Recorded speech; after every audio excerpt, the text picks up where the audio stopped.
Hello, Central New York, and hello, hockey fans all across the internet, and welcome to the Central New York Hockey Report podcast. I'm your host, Scott Kinville, and boy, it's been a while since we've all got together. Unfortunately, sometimes, life, schedules, work, all that just happens to get in the way sometimes. And that's what's happened for the past couple of weeks. But you know what? Here we are. It's a Friday afternoon, and we want to talk about a little bit of hockey. So, of course, we all got back together. So while we're waiting for Jordan to jump in, I am going to bring in our co-host, our producer, our man of the hour, Mr. Dave the Save Warner. I know you've all missed him. Dave, how are you? Yes, they've missed me. They have. Geez. I love it. I tell you, I'm pretty excited. Why? Yeah, some Utica new digs. Oh, well, yeah, it's coming up. Go ahead. Tell us about next month. So next month, we're going to have a new studio location. People may not notice. I mean, unless we radically change the background and things like that, they probably won't see a lot of difference, but I will know the difference because the lighting will be better and everything else. And yeah, it'll be great. Well, we'll probably have a little more room. They'll know we'll have a lot more room. They'll know because behind me will clearly look a lot different. I don't know what it's going to look like yet, but really, right now you've got curtains and a chair and some lights back there. And, but yeah, I don't know. I have it in my head. But it's not going to look different behind me. The background, you've got the gray carpet on the wall right now kind of thing, but I don't know what that's going to look like. I've been shopping. So looking, not sure yet. I've got to get into that space. I tried to last Friday night and it was a little weird. Yeah. Well, so I, I just want to sit there and here's your word of the day. Oh boy. Cogitate. Cogitate. Yeah. Okay, so give me the definition because I have no damn idea what that means. No, just think about the space and what it looks like and how things would lay out and stuff like that. So yeah, cogitate, I guess that's a good one. Wow. I was just using that on you. I'm wasting time till Jordy comes on. All right. Yeah, I'm just BSing. I came on here to talk about hockey and I got cogitate. It's like the Island of Misfit Toys for the Merriam-Webster Dictionary. Okay. Yeah, I do think it's a word. Okay. You never know with me. No, you don't. You really don't. You're right. You're absolutely right. It might not be a word. We'll wait till we see the comments on Facebook. Well, yeah, that too. And then you'll have to deal with it. Well, you know what? I've done that before too. So, oh boy. I could all make them talk about Boca Chica. We could go from that. And Boca Chica, that's a new restaurant that opened downtown, right? No, that's Tacos Mocoria. Okay, well, that was close. Yeah. Yeah. Oh boy. Well, anyways, yes, we do plan on doing our show from our new studio right here in Little Falls, down in Canal Place. As a matter of fact, it's gonna be pretty cool. Yeah. Are we gonna do a April show? Yeah, about of course hockey? we will. What are we gonna do? I don't know. We'll figure something out. All right, that's good. And we'll do it. We'll make sure that Jordan has no technical difficulties. We can't fix his end. That's all I'm saying. It's not on our end. Yeah, well, it is what it is, I guess. What are you going to do? I mean, like I said, a school like that ought to have decent internet in every room. Well, it probably is. It's probably user operator error. That's that I would agree with. Yeah. So how about those Bears? Yeah. Well, the Hershey Bears, they're the AHL defending Calder Cup champion, right? Yeah. Or the Statesmen. Oh, that too. Well, I'll tell you, we might as well start talking a little bit of college hockey. We're waiting for them. I was giving you the lead. Yeah, you are. What if you know what? You are like Joe Montana with the lead pass. That's it. Yeah. So you're streaking down the field at about 2.5, 3 miles an hour, and if that. Yeah, if that. Then I'd hit you. Yeah, that was if I just had a cup of coffee. Right? Yeah, really. Oh God. Yeah. We missed this. Yeah, there you go. I had to dig for it. Yep. Yeah. So anyways, going into this weekend, the Utica Pioneers and the Colgate Raiders women's hockey team, both in the Frozen Four. I know. It's cool. It is. I mean, I'll tell you, people don't realize just how good the hockey here is in Central New York. They really don't. Yeah. To see all those names. Yeah. Up there. Yeah. Exactly. Hamilton College, both the men and the women had a great season. Yep. The women made it into the NCAA tournament. Unfortunately, they got eliminated. It was by Adrian in the semifinals. But hey, you know what, though? Adrian's good team. Adrian's a very good team. Yep. So you know what? No shame there.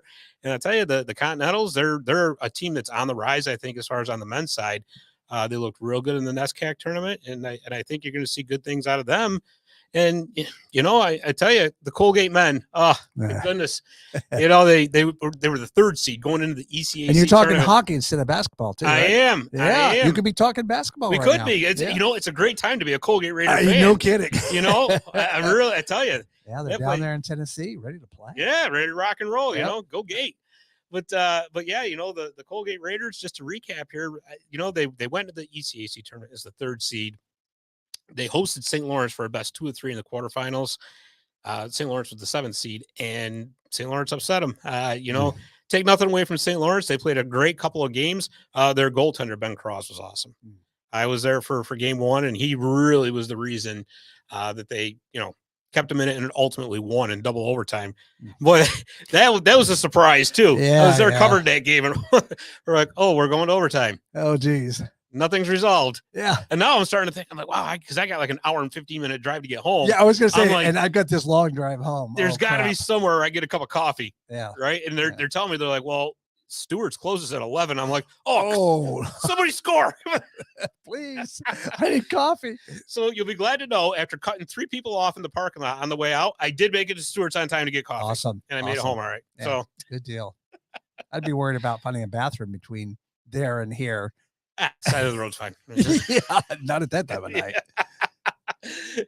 You know what? It's been a long time since I've done anything like that, so it's all good.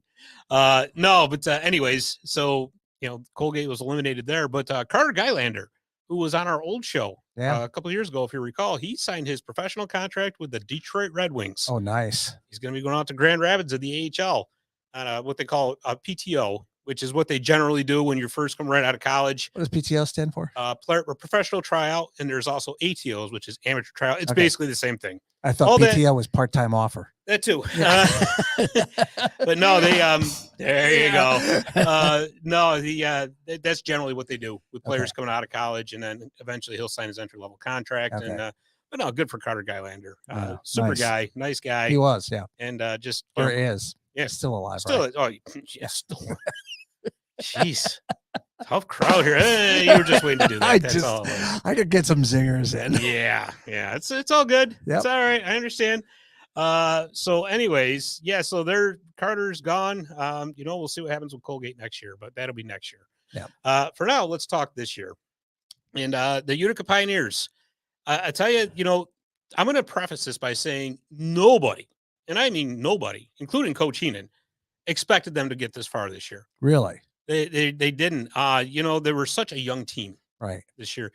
Over half the roster was either first-year players, transfers, new faces.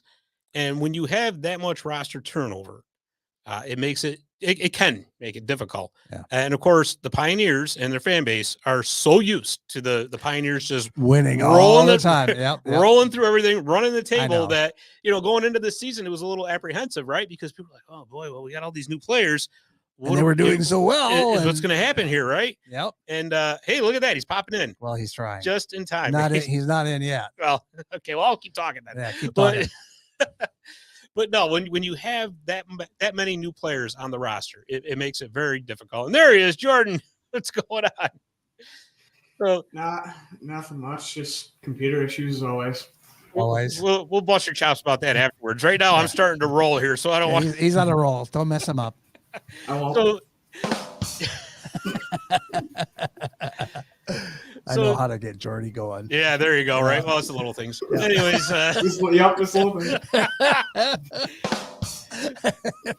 Jeez. Oh my God. So Jordan, I was just saying about at the beginning of this season how nobody would have expected this Utica Pioneers team to be in the Frozen Four, given how many new faces were on the roster. Over half the roster was either freshmen or transfer players. Even Coach Heenan said, after they won the UCHC championship, there was like no way that anybody said that they were going to do this. So are you going to be the outlier and say, oh yeah, I was expecting this all the way from the beginning of the season? Don't lie now. You're on tape. I didn't.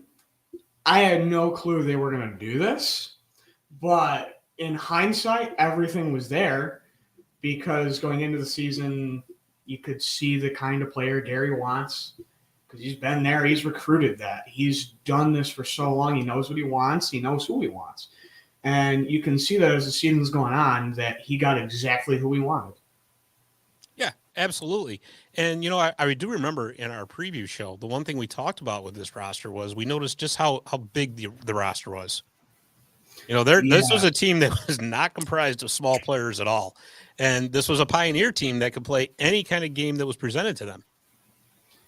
yeah, and even just looking at how they've progressed through the late season. I mean, the early season it was rough, but they can mold their game to whoever they're playing. You saw it against Plymouth State. Plymouth State came at them hard when they were playing teams that struggled to come at them. Plymouth State came at them hard, and they handled it a lot differently than the beginning of the season when they're playing Adrian or when they're playing the U18 team. And you see Gary's system in motion like you didn't see it at the beginning of the season. Yeah, there's no doubt about that. And honestly, and we talked about this a long time ago, you take that U18 team or that game and just throw it out the window because it was preseason. And let's face it, the U18 Those kids were good. You're talking about a lot of first round draft picks on that team there. They were good. So forgetting all of that, you could see that very early that this team was going to be a very character laden team. I mean, you got Adrian coming to town right off the hop, and Adrian was ranked number 2 at the time. Don't forget that. First game out, 0-0 tie. They're like, oh, well, maybe that's just early season. Who knows? And then the very next afternoon, this young Pioneers team wins in overtime against Adrian, right? And so then the following weekend, Stevenson comes to town, which everybody forgets. Stevenson is no pushover by any stretch of the imagination. And then the team just started to gel from there. Yeah, and Stevenson's always been a team that's had our number, and they've always played us close. I think I said around that time that Stevenson always knows exactly how to play against our system, and they always give us a run. It's like when you have a team from the lower part of the division, like this year it kind of turned into Alvernia, come in that you don't expect that can almost blow you out of the water if you don't pay attention. Yeah, that's a very good point right there. And, in going through the preview for the game, yesterday, they had won 18 in a row up to that point. They hadn't lost since December 9th, Wow. and that was at Oswego. So to say that they put together a pretty darn impressive run, especially in the second half of the season, That's a good run. That's I think that goes without saying. Yeah, and through that second half of the season, especially after they came out of the winter break, you just saw that this was a team that was way different than before. They're moving with the system. They knew where everybody was going to be, and you saw less thinking and more just quick, go, go, go. And it resulted in everybody clicking from the older guys to all the freshmen. Yeah, absolutely. And, I talked to Coach Heenan after they won the UCHC championship, and, he had a very good point. When, you look at the Pioneer teams of the past couple of seasons, it was a very veteran heavy team. There was always a big veteran. As a matter of fact, it was, last year, I think it was like 75-25 in percentage point as far as veteran as opposed to new players on the roster. Whereas obviously that flip flop this year. And I asked him about that. I said, geez, how did you do this? He said, when you have a younger team like this, these guys don't know that you're supposed to, blow these other teams out of the building. They're going full bore, and that's not to take anything away from the teams before. But I think sometimes when you get into a veteran heavy situation, they kind of like, okay, we can let off the gas here a little bit. These guys, we should beat these guys, no problem. Whereas these young players, they don't know the difference. They just want to run through a brick wall every single game. Yeah, and you kind of saw that. And I've said it a couple of times during the season to a bunch of people that when this team started getting things done, you saw that young team energy. You got guys that Murph was a different animal this year, and he was always bringing energy. Christian's always bringing energy. And even some of the younger guys that you were like coming into the season going, I wonder who this is going to be. A lot of them brought that same energy, and it just kept setting everybody off. Yeah, I'm thinking guys like John Gott, Matt Wood. Yeah, he had 5 game-winning goals. Yeah, he did. I mean, that's incredible.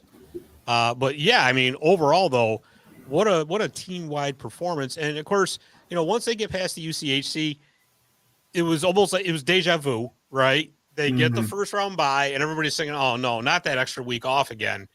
But this time, instead of New England coming into town like it had been for the past 2 seasons, it was Plymouth State who came in with a pretty high pedigree, given the kind of offensive, almost like pinball like numbers that this team was capable of putting up, and they held them to 1 goal. Yeah, and I think part of that's a testament to how good Ethan Roberts really is. I mean, even the game against Hobart, if you take away those early goals that I don't think anyone was expecting Hobart to shoot like they shot, because even watching it, that is the hardest shooting team and the fastest shooting team they've seen all year. I can say that from an off-ice perspective. And if you take away that rough first 5 minutes, everybody was in that game. It was winnable, but I think they came a little starstruck. And Maybe. I don't really know how to word it. It's just weird. I will say this, that is one heck of an experience for a very young team to make it that far. For a lot of these players who it's their first year. So you might be right in the regards of, being starstruck, but man, they've got this experience out of the way already. Yeah. So going forward, I mean, they make it back there next year. It's like, okay, we've been there, done this. Now it's time to take care of business. Yeah. And they might think that, like you said, Jordy, barring those first couple of quick goals, they were in that game. Next time around, they'll be a lot stronger because of that. Well, it's not only that too. You're right. Yeah. But that second period, Utica was the better team. Yeah. They were. There was no, I was able to watch it, stream it. And other than having to watch because Trinity has that net all the way around. Yeah, I hate that. Which I'm like, oh my God. I'm like, somebody please put a camera underneath this. Yeah. But anyways. But then the camera might get broken. Yeah, well, don't worry about that. It's the Frozen Four. Yeah, put a GoPro there or something, Should have sent you out there. I couldn't handle it. We should have sent, you know what? I could have done that. Next year.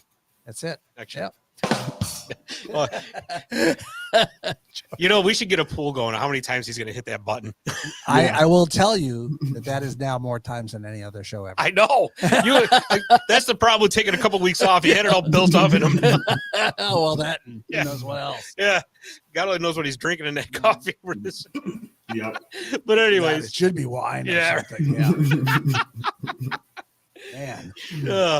But yeah, so anyways, I mean, obviously Hobart got the early jump in that, the game yesterday, and then Utica came back in the second period, was the better team. That third period was pretty even. It's just they just couldn't get that tying goal. But Hobart is such a strong team to basically have a 2-1 game right up until the end. There's certainly nothing to be ashamed of in losing to Hobart, for starters.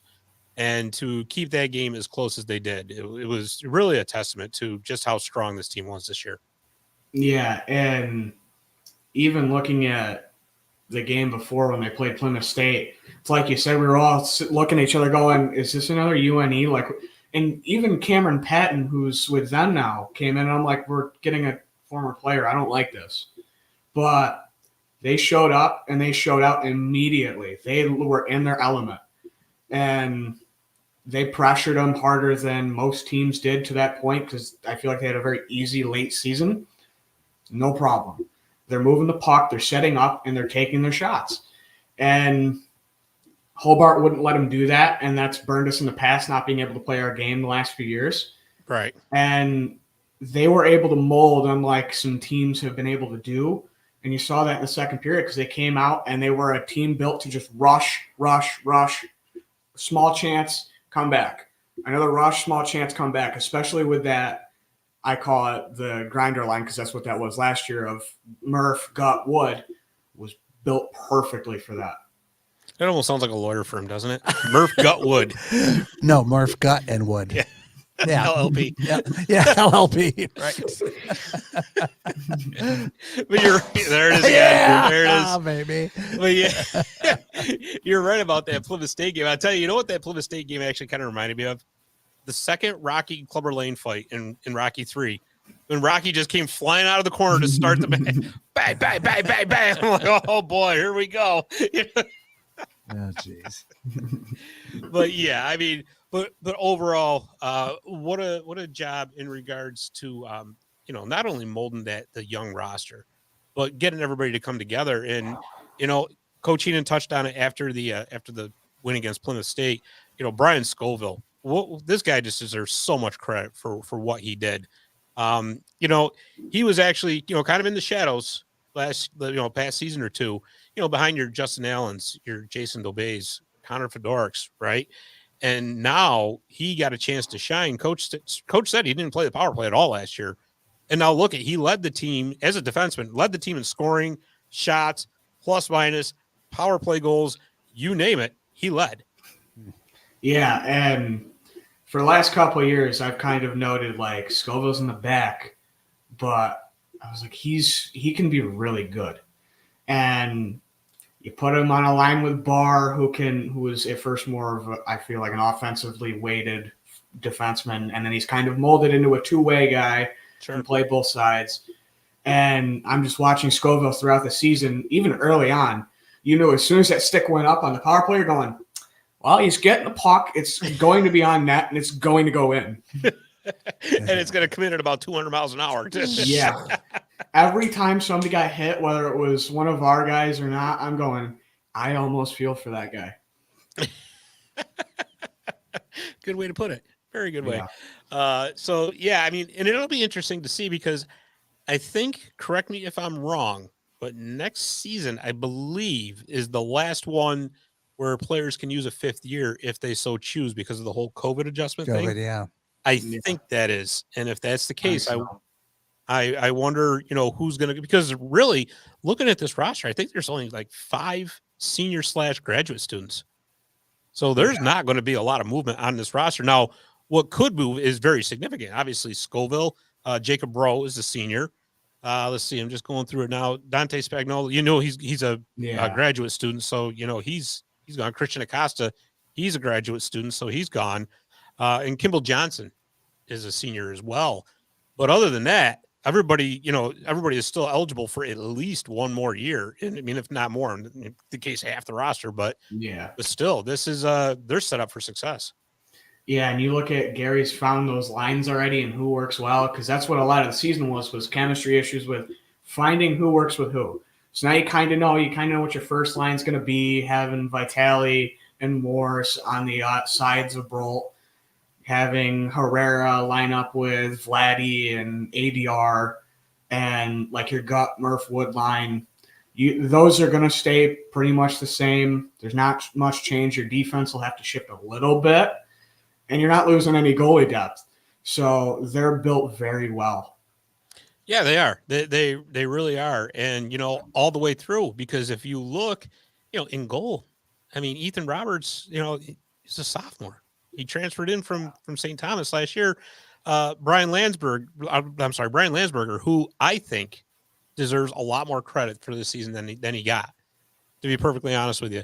And you know what? This is a guy who you really, what a team player he was, because you look at it, he was the starter last year, right? Roberts comes in and basically takes the role over, but you know what? Landsberger didn't pout. He didn't cry. He stuck with the team through and through, went 9-0-0 when he played. So certainly you could say that he was a huge part of that success, because let's face it, being a backup goaltender is probably one of the hardest jobs in hockey, because you have to be able to, you know, because goalies are dependent on that rhythm, you know, of being in that groove. And as a backup goaltender, you don't always get that. So for Landy to do what he did, very impressive. He's a junior. So, I mean, that tandem, as long as he stays, is going to be intact. And, you know, obviously there's been no indication that he's leaving. I'm just saying that, you know, as it stands right now, next year you got Roberts and Landsberger back. And not only that, you watched Lansing last year, and they would do Erob one game, Lansing the other game for the later games and against UCHC opponents. And I get why you're keeping both of them fresh, and you give both of them time. And just watching them off the ice or like on the bench or whatever, this goalie room seemed very, very close. More than I feel like I've seen on the ice recently. Like you see them do the goalie hug after every game. Yeah. And after every, like when I think it was in the Stevenson games or the last Adrian game, you had Erob have 2 malfunctions with equipment. Lancey just hopped right in. No problem. Didn't let anything in. That's exactly right. And that's just a testament to preparation right there, too. Yeah, they're both very good goalies in their own ways, and it's hard to have one good goalie, let alone two good goalies, especially in D3. Yeah, absolutely. Absolutely. So no doubt about that. So looking ahead to next season, again, like I said, most of the roster is intact already. Going to be a few changes schedule wise. So Geneseo is coming into the UCHC. I actually think that that's a very, very good thing for Utica. I think it's a great thing to have a team that's on their level to have to compete against for that UCHC title. Yeah, because you look at it, as much as I give props to Stevenson and how good Naz was last year and how good some of those higher teams are, no one's necessarily on that next level. You haven't had someone like that since Elmira, and Elmira Right. left years ago. Right. So you utilize a weaker schedule, and now you have someone good coming in, plus you have Brockport that you're like, okay, so we kind of got to take these guys seriously. And it'll be a very good test in the conference schedule because that's been a big complaint is weak conference schedule. Well, you're getting a better conference schedule and you're getting a more open games for non-conference, which Gary loves to stack those non-conference games. It's a smart move too. If you can use those the non-conference games to prepare your team playing against better teams, you obviously do it. Yeah, and you see, like year over year, they've done a lot too, and they're not always playing the same three tough teams. I mean, you do see Adrian a lot, but everything else, even the Teddy Bear Toss or the tournament for Thanksgiving, there's always somebody different, always somebody new. Every year, there's always one or two teams I'm like, we've never played them before. What are we going to get? Right, right. Which keeps it very interesting. But I got to tell you something, though. I would absolutely love to see, like, for the Thanksgiving showcase, have it be like a Central New York Cup. How awesome would that be? I was thinking Utica, Hamilton, Morrisville. Oh, You could put Oswego, Cortland, whoever. awesome. You could even, you know what I mean? There's Hobart, Skidmore, right down in Saratoga. You know, there's so many possibilities, and how cool would that be? That would be amazing because there's so many teams that could be good and be in that tournament. Yeah, absolutely, absolutely. Even Geneseo, but I mean, you're already talking about a UCHC Yeah. opponent, but and they've been in it before, but still, just the possibilities are endless, and just how cool would that be? Like, you know, I wish I was, you know, like rich enough to be able to sponsor something like that. Is that what it takes really? know. Is it a sponsor or? Well, no, I mean, you know, I mean, obviously, if you're a sponsor, you don't get to say who gets to play in it. I mean, well, no, but I mean, is it a money issue or is it? for me, it is. I'm not asking you to sponsor it. I'm asking about why doesn't it happen? Why? I'm sure scheduling has a lot to do with it. Okay. Mhm. You know, especially in regards with like with Hamilton, because their season starts so much later than everybody else's. Why So- is it? Because that's a NESCAC rule. Okay. So the NESCAC, the conference that they play in, will not overlap seasons, like from fall sports to winter sports Oh, I see. to I spring see. sports. Okay. Yeah, that's why. So with them, all the fall sports have to be over before the winter sports start. Whereas just about everybody else, they don't mind overlapping and this and that. So let's see. Oh boy. Oh, boy. Oh geez. Here we go. Oh my goodness. Yeah, here comes Start Jeremy. it. Here comes Jeremy. Creating controversy already. I wish I'd known he wasn't at work. I would have had him come on the show. Yeah. You know? There's But- a lot of little things that I was stop just that gonna from say, Yeah, happening. there's a lot of it's the little little things. Tom Wilson Maybe says hi. Yeah, I was going there. Oh yeah. Oh god. There it is. Oh, I miss that. I miss We that miss so this. much. I do. Oh, do. we need him back. Oh my goodness. Yeah. Well, I'm gonna wrap up here in a second. Any closing thoughts on the Pioneers? Not much other than this team has come so far, so fast.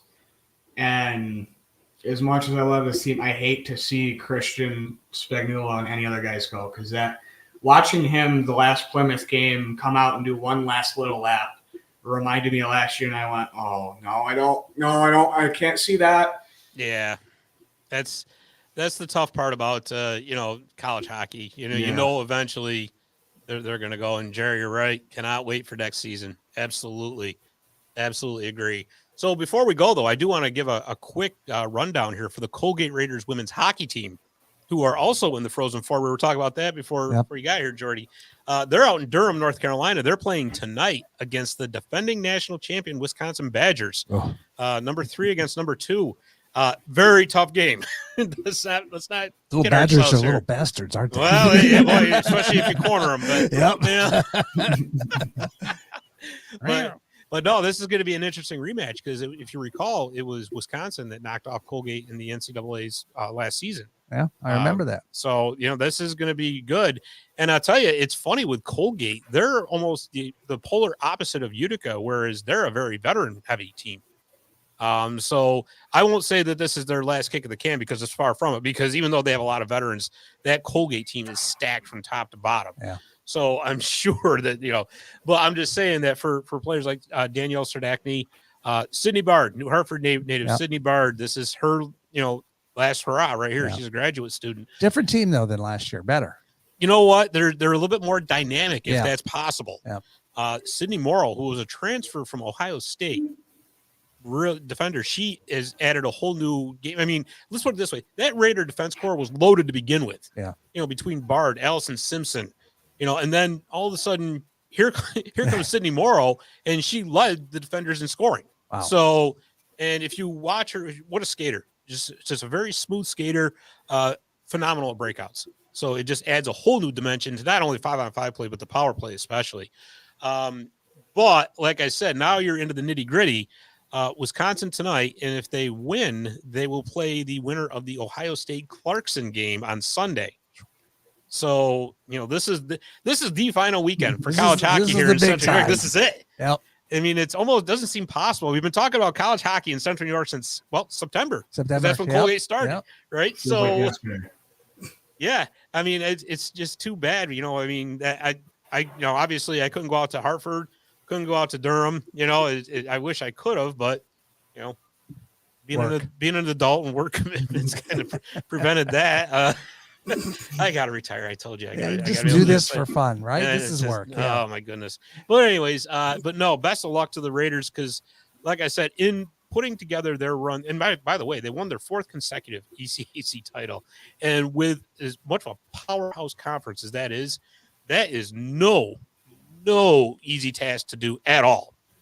I mean, I was out there when you beat a team like Cornell 4 times in one season, which is what they did.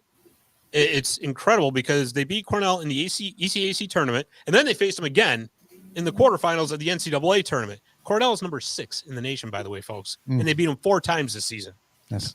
That is incredibly difficult to do. And by the way, if they play Clarkson again, they beat Clarkson in the final of the ECAC tournament 3-0. Wow. So, and don't forget, they also played Ohio State this season. They split the opening series. Yep. 1-1. So, you know what? Anything's possible. Well, not only is anything possible, there's a very legit chance that there could be an NCAA championship coming down to Hamilton. Wouldn't that be nice? That would be amazing. Yeah. That really would. And I'll tell you, it's so happy. I would be, I'm so happy for the whole team, anyways, for the success they've had. But just to see all that, and Coach Fargo, who's been such a underrated coach in his career down in Colgate, if you ask me, and to see him get one, because I'll tell you, Coach Fargo's a great guy. Yeah. He really is just awesome. Every time, you ask for availability, he's no problem. Yep. I mean, a lot of coaches are like that. Don't get me wrong, but like I said, I'd like to see, him get his chance in the. You're sucking up for a last-second interview, aren't you? I don't need to though. I got that's what I'm saying. Yeah. But no, that's so. Tune in Friday tonight, 7:30, ESPN Plus, I believe that is on, and yep. And then, of course, the final is Sunday at 4:00 should they win. So best of luck to you, Colgate Raiders. Go Gate. And, of course, congratulations to the Utica Pioneers on a wonderful season. And, I tell you, can't wait till next season. Yeah, always. Absolutely. All right. Well, Jordy, I hope you had fun out there in Hartford. Did you get to see any of the sights when we were out there? Not really. We just took a straight shot up, immediately went into the game that had way too relaxed security, and then went straight back here because we got home at like 10 o'clock. Oh, well, I bet you didn't know you were in the insurance capital of the world. You could have gotten a good deal when you were out there. Maybe you ran into the guy. Okay. All right. Well, that's all we got. Thanks for watching, and we will see you next time on the Central New York Hockey Report podcast.